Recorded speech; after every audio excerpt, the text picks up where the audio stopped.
Good evening and welcome to Nashville. I'm Alan Jackson.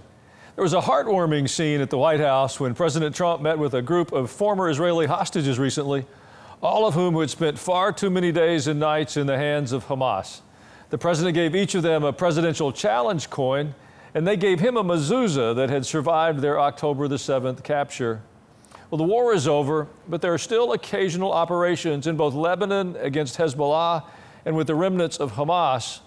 No one in authority believes that these terror groups have stopped for good, but for now at least, they are hardly the threat they've been for so many years. Well, in Jerusalem, tourists are coming back. People are out on the streets, and the Israelis are spending more time dining out than they are running to bomb shelters. And that includes our guest tonight. Fleur Hassan-Nahoum was the former deputy mayor of Jerusalem, and she's now a special representative for the foreign ministry and a friend of this show. It's great to see you under such better circumstances. Thank God. Thank you, Pastor Allen. Great to be with you. Well, let's start by telling us how things are with you and in Jerusalem these days. Well, like you mentioned, things are definitely calmer. But what is calmer more than anything is our soul. The fact that we know that now there are no living hostages in Gaza being tortured and starved to death. I think we all breathe a huge sigh of relief because we would never have gotten over any of it. We can't get into post-trauma mode if we're still in trauma. And whilst those hostages were there, the whole country was still in trauma. And so, yes, we still have 3 dead hostages that have to come home. But at least we know that the ones that were being slowly killed, at least are home recovering. And nothing short of a miracle and an incredible diplomatic achievement by President Trump. And so life is beginning to get back to normal. Well, it is certainly a diplomatic miracle, but I think it was also connected to some very precision activity from the IDF and with some American bombers as well. So yes, together, both the absolutely. Force and the diplomacy made the difference. Absolutely. In this region, unfortunately, you need to lead by force. In this region, if you're not strong, you're not respected. That's just the way that it is here. It's a society of honor and shame in the wider Middle East. That's the predominant Arab culture in the region. And therefore, the only way is to be the strongest kid in the playground. And that's why Israel's had to invest so much in its defense, thanks to the partnership with the United States. And that ultimately, that coming through is what ultimately got us to the point that you can actually negotiate from a place of strength. Well, as you know, President Trump is talking about the possibility of a next phase in the Abraham Accords, including a mention during a meeting with the Saudi Crown Prince. Here's how that conversation went. We've had a very good talk on the Abraham Accords. We talked about one state, 2 state. We talked about a lot of things in a short period of time. We'll be discussing it further, too. But I think you have a very good feeling toward the Abraham Accords. Yes, definitely, Mr. President. We want peace for the Israelis. We want peace for the Palestinians. We want them to coexist peacefully in the region. And we will do our best to reach that day. What do you think of this, and what are you hearing on the streets?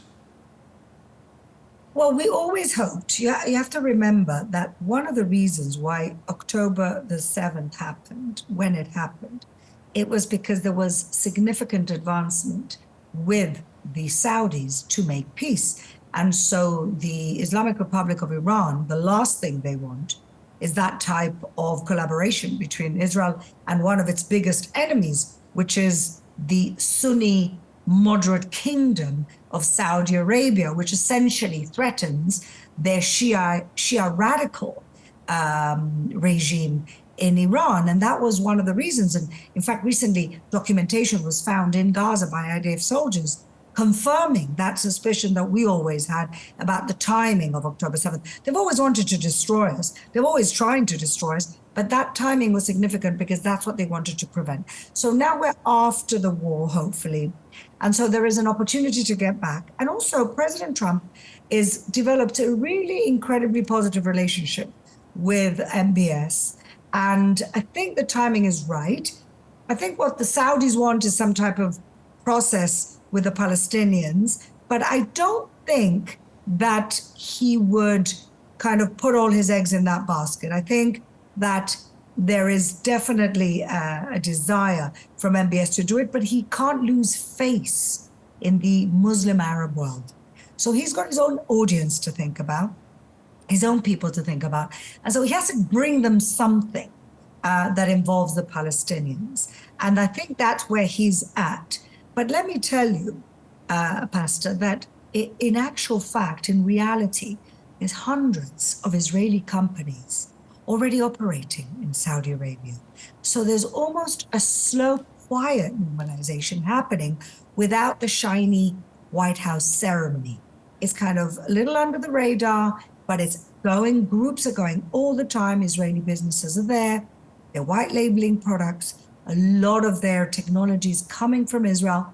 Jewish groups, Christian groups are going all the time to Saudi Arabia to make that rapprochement. So it's actually happening, but maybe we're going to have to wait a little longer for the White House ceremony. Well, let me ask you about some of what's ahead for Israel. You've been heavily involved in a great deal of economic development over the years. Do you have any idea what the best growth opportunities are as you go forward? Well, what's really incredible, maybe even almost miraculous again, we're living on a prayer and a miracle here, is that even through 2 years of war, the Israeli economy has remained very robust. We have the shekel. I mean, nobody can understand how the currency, the shekel, is stronger than ever through war. And the stock market went up 30 points. Investors have made a lot of money through the stock market in the 2 years of war. Trade with the UAE, we're going back to the Abraham Accords, finished 2024 with $3.5 billion. 5 years ago, there was nothing. And so the economy is doing very well. The investment is still coming in.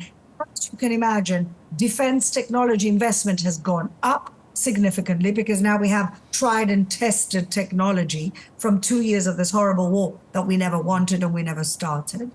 And so I'm very optimistic for the economic future of Israel, especially in the region, and especially as a bridge between East and West, as a bridge between the Western European countries, the United States, and Eastern countries from the Middle East onwards. I think we can be a very effective bridge, not just a metaphorical bridge for business, but also actually a physical, logistical bridge. We have something called IMEC corridor, which is essentially connecting the Arab world, the Middle Eastern countries like Saudi Arabia, all the way to Europe through Israel.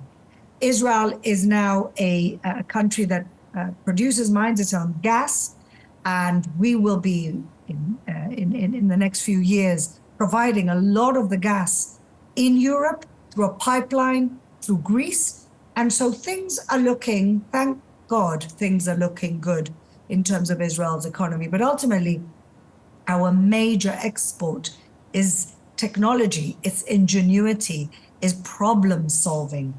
It's in fact solving the challenges of the world. I always find it funny when we hear people wanting to boycott Israel.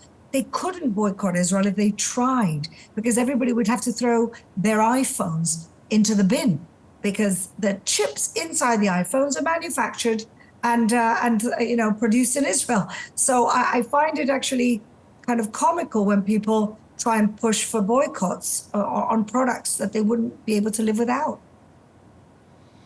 You know, tourism has always been a big part of Israel. Are the tourists coming back, and what are you doing to help promote that again? Well, the tourists, thank the Lord, are coming back. I was told by a friend of mine who's an agent recently that for the Hanukkah Christmas season, they can't find a hotel room in Jerusalem. So that's always good. Yes, I mean, we've had, between the COVID and then the war, it's been devastating for the tourism in this country over the last 5 years, as you can imagine. But we're now beginning to see, we had the Jewish holidays, we had Feast of Tabernacles, when we had wonderful Christian communities from all around the world here, Jewish communities for the Jewish New Year and Jewish holidays.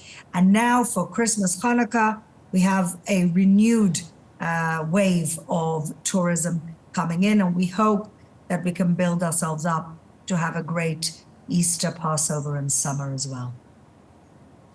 Well, I was in Jerusalem a few weeks ago, and I can testify the streets felt safer than they do in most of our American cities. So things looked good to me.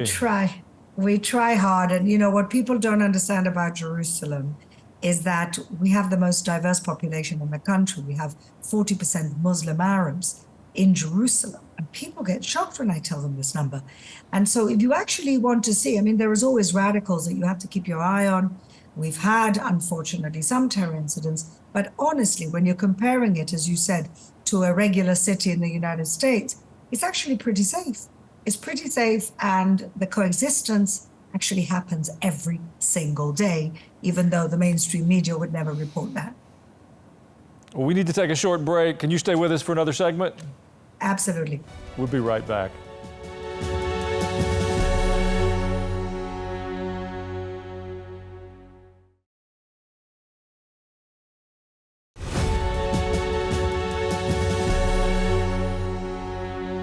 Well, we're back now with a special representative of Israel's foreign ministry, Fleur Hassan-Nahoum. She's coming to us from Jerusalem this evening. You know, we've been in regular touch with Ambassador Huckabee. He's been one of our country's most vocal supporters of Israel for many years. And as you'll hear, he's very optimistic about the country's future. Listen to his perspective. There's certainly going to be moments that things get very fragile. I don't think any of us doubted that that would be the case. But the ceasefire is holding. I can tell you, as someone who, for the first time in over a month, is no longer dodging ballistic missiles, it's been a remarkable period of calm. I think overall, if you look at it, the president's plan is moving along very, very effectively. You know, Fleur, you mentioned a moment ago about the diversity of the population in Israel. It is certainly a homeland for the Jewish people, but it's far more than that. It is a very diverse country, isn't it? Can you tell us a bit more about that? Absolutely. And I think this is a misconception, of course. Israel has got 20% Arab citizen minority and who live and take part in every aspect of life in Israel. In terms of opportunities, the sky's the limit. We have one of the chief of one of the main banks in Israel is an Arab Israeli. In Parliament, the Supreme Court justices, business people. And so I don't think people know that about Israel. The most educated population in the state of Israel are Arab Christian women, who represent the highest proportion in higher education than any other population in this country. And so these things are important because Israel is a country of tolerance, of coexistence, of equal rights for all its citizens.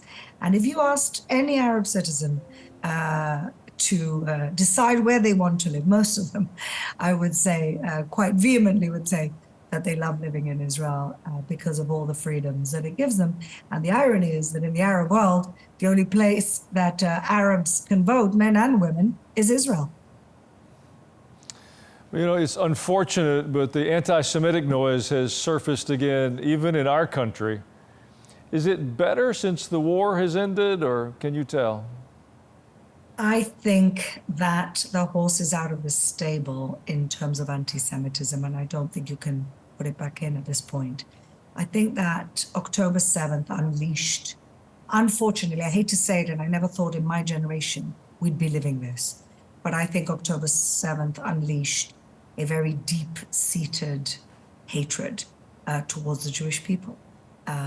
October 7th was an excuse. So before October 7th, we would hear people saying, oh, you know, Zionism is the problem. And today, it's just the masks are off. It's not, they're not trying to pretend that it's Zionism. It's blatant Jewish hatred. And unfortunately, we see it everywhere. We see it on the left. And recently, shockingly, we've also been seeing it on the right. And it's sad. It really is incredible to think that we're in 2025 and the world hasn't learned its lessons. And unfortunately, the propaganda against Jews and the Jewish state that comes from mainstream media by not reporting correctly, by, going with blood libels without checking sources. This is part of what's going on. And the other very poisonous part, of course, is social media. Social media is completely uncontrolled. It's completely unhinged. Anybody can say whatever they want, however crazy it is.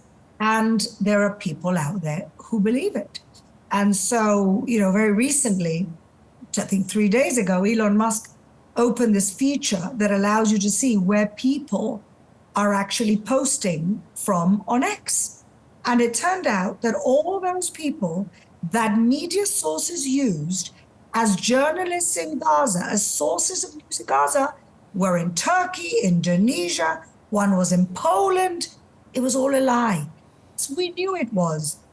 But of course, we were going against the current, and we were libeled as liars and as murderers, when, of course, as you well know, because you've been here and you know Israel well, it was quite the opposite.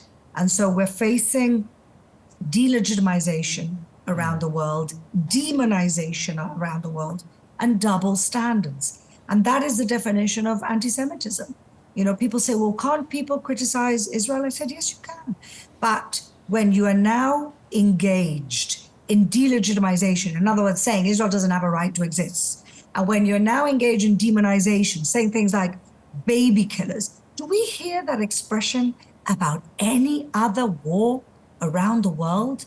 Is anybody saying that about Putin or about anything going on in Africa or in Yemen or in Sudan? Nothing.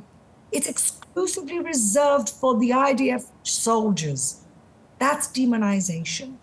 And lastly, double standards. Nobody cares about the hundreds and thousands of Christians being slaughtered in Nigeria. Nobody cares that in Sudan, in 1 week, more people were killed than in this whole Israel-Gaza war. Nobody cares, because it's double standards. And that's when legitimate criticism of Israel crosses over to anti-Semitism. And unfortunately, it's everywhere today. Well, Fleur, one quick question before we go. Is there anything else we haven't yet touched on that you can tell us? Well, all I want to say is I want to express my gratitude to our evangelical friends from around the world. Not only does the Christian community keep coming to Israel, even in the middle of the war. I always say, who comes to Israel? Who comes anywhere in the middle of the war? Our Christian friends do. And carrying on being those wonderful ambassadors for the Jewish people in the state of Israel. So my heart goes out with complete gratitude for the allies that we have, which we appreciate greatly. Well, Fleur Hassan-Nahoum, thank you for sharing your time with us today. It is always a pleasure to hear your on-the-ground view right from the heart of Jerusalem. You take care. Thank you, Pastor. In a moment, hope for Israel. It's stronger than ever. I'll be right back.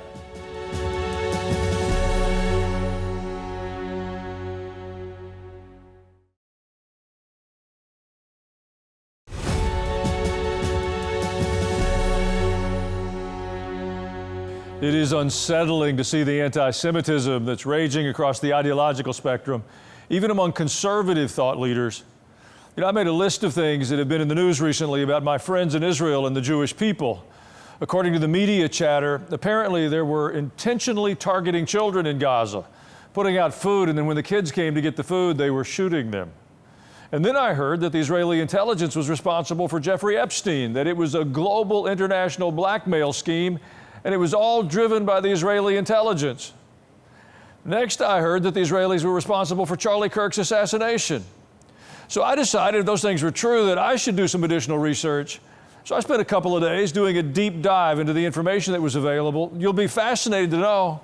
Here's some breaking news. Well, apparently in the immediate future, the Israelis are going to invade the North Pole. They're going to capture all of Santa's elves, too. The list of absurdities goes on and on. One of the things I think we all know is that if we aren't informed, alert, and engaged, history tends to repeat itself. So what we're watching unfold on a national and an international scale, it really shouldn't surprise us. As Christ followers, we should understand the hatred for the Jewish people, Well, it's coming for us as well. It's the same spirit. So if you see the Jewish people being marginalized and accused of everything, that same hatred, it's going to be directed at you. And it'll be just as illogical and just as irrational. Jesus hasn't distanced himself from the Jewish people. There's really bad theology out there pushing the narrative that God has rejected the Jewish people. They ignore our scripture, the book of Romans. In Romans 11, it says, ask the question, has God rejected the Jewish people? It says, absolutely not, by no means. We don't have to fight all of Israel's wars, but we do have an assignment to stand on behalf of the Jewish people. At the end of the day, our Messiah is an observant Jewish rabbi, and that brings a hope to all of our lives.